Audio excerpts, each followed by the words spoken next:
ఈరోజు ఒక చిన్న టిప్ చెప్తాను. హెయిర్ ఎక్కువగా లాస్ అవుతున్నప్పుడు బిగినింగ్ స్టేజెస్లో జస్ట్ సప్లిమెంట్స్ ఇస్తారు కదా, ఆ సప్లిమెంట్స్తో పాటు regular B6, B12, multi mineral and multi వైటమిన్తో పాటుగా కొలాజన్ని కనుక మీరు ఫుడ్లో కానీ సప్లిమెంటేషన్ రూపంలో కానీ తీసుకున్నప్పుడు రిజల్ట్స్ చాలా అమేజింగ్గా ఉంటాయి. అన్నిసార్లు ఇది కుదరకపోవచ్చును, మనం మజిల్ మీట్ మీద డిపెండ్ అవుతూ ఉంటాం ప్రోటీన్ కోసం కదా. అలా కాకుండా chicken skin, mutton bones, joints, cartilage వీటిని ఫుడ్లో ఇంక్లూడ్ చేసుకొని చూడండి, కొలాజన్ న్యాచురల్గానే బాగా అందుతుంది. అలాగే ఫిష్ యొక్క స్కిన్ని మధ్య తీసేస్తూ ఉన్నారు. ఆ స్కిన్లో మర్క్యూరీ డిపాజిట్స్, ఇంకా టాక్సిక్ డిపాజిట్స్ వాటర్ నుంచి మనకి ఆ స్కిన్లో ఉంటాయి కనుక చాలామంది తీసుకోవడానికి ఇష్టపడరు skin ఫిష్లో.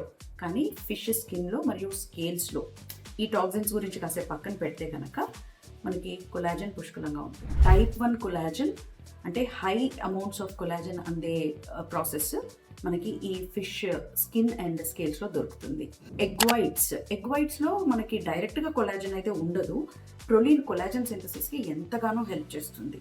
And last but not least, బోన్స్ని చాలాసేపు ఉడికించి కలెక్ట్ చేసిన బ్రాత్లో సూపర్గా కొలాజన్ అవైలబిలిటీ ఉంటుందండి. సో ఇవి గుడ్ సోర్సెస్ ఆఫ్ కొలాజన్, ఫుడ్లో ఇంక్లూడ్ చేసుకోవడం మర్చిపోవద్దు. సో ఈ ఊరికే ఎంతసేపు మజిల్ మీట్ గురించి కాకుండా స్కిన్, జాయింట్స్, బోన్స్, కార్టిలేజ్ మీద కూడా దృష్టి పెట్టండి. Hope this tip helps. Thank you.